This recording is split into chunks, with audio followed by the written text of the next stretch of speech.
অন্য ক্লাবের সন্ধান পেলেই আল হিলাল নেইমারকে ছাড়তে প্রস্তুত।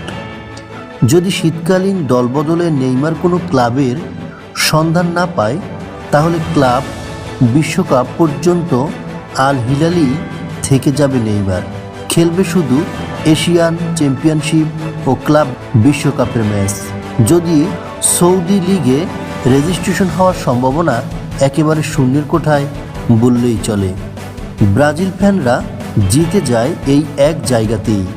এল ক্লাসিকোর 7 গোলের 5টিতেই অবদান ব্রাজিল প্লেয়ারদের। সিটি এত ব্রাজিল প্লেয়ার দিয়ে কি করে বুঝি না। খুব কম ব্রাজিল প্লেয়ার রাখে সিটি ব্রাজিল প্লেয়ার দিয়ে বিজনেস করাটাই মূল উদ্দেশ্য বলেই মনে করি আমি। ভিটোর রেঞ্জ সম্ভাবনাময় এক ব্রাজিল প্লেয়ার। তরুণদের মধ্যে আক্রমণ ভাগের প্লেয়ার উঠে আসলেও ডিফেন্সে তেমন কারো নাম শোনা যায় না। সেই হিসেবে ভিটোর রেঞ্জ হতে পারে সম্ভাবনার নাম। 6 ফুট 1 ইঞ্চি উচ্চতার এই তরুণের আছে অসাধারণ ডিফেন্স ক্ষমতা। আশা করছি ইউরোপে নিজেকে প্রমাণ করবে, জাতীয় দলে নিজেকে নিয়ে যাবে। শিরোপা জয় দিয়ে নতুন বছর শুরু করলো রাফিনহা। স্প্যানিশ সুপার কাপ ফাইনালে এল ক্লাসিকোতে রিয়াল মাদ্রিদের বিপক্ষে জোড়া গোল এবং একটি অ্যাসিস্ট করে ম্যাচ সেরা হয়েছে ব্রাজিলিয়ান তারকা রাফিনহা। অনেক অনেক অভিনন্দন ব্রাজিলিয়ান। 26-এ নেইমারের শেষ সুযোগ। স্বপ্ন পূরণের সহজ সুযোগ ছিল। 2014-তে ঘরের মাঠে কাল হয়ে দাঁড়িয়েছিল ইনজুরি। 18 বিশ্বকাপের আগেও ছিল মারাত্মক ইনজুরি।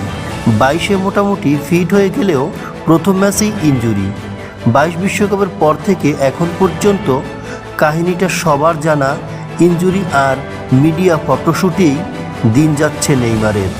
26-এ নেইমারের বিশ্বকাপ জেতার স্বপ্নে বড় বাধা এই ইনজুরি হবে না তো, সেটা প্রশ্ন থেকেই যায়।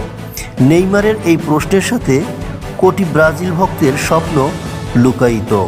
নেইমারের স্বপ্ন পূরণ 26-এ না হলে হয়তো ব্রাজিল ফ্যানদের স্বপ্ন পূরণের সময় আরও দীর্ঘায়িত হবে।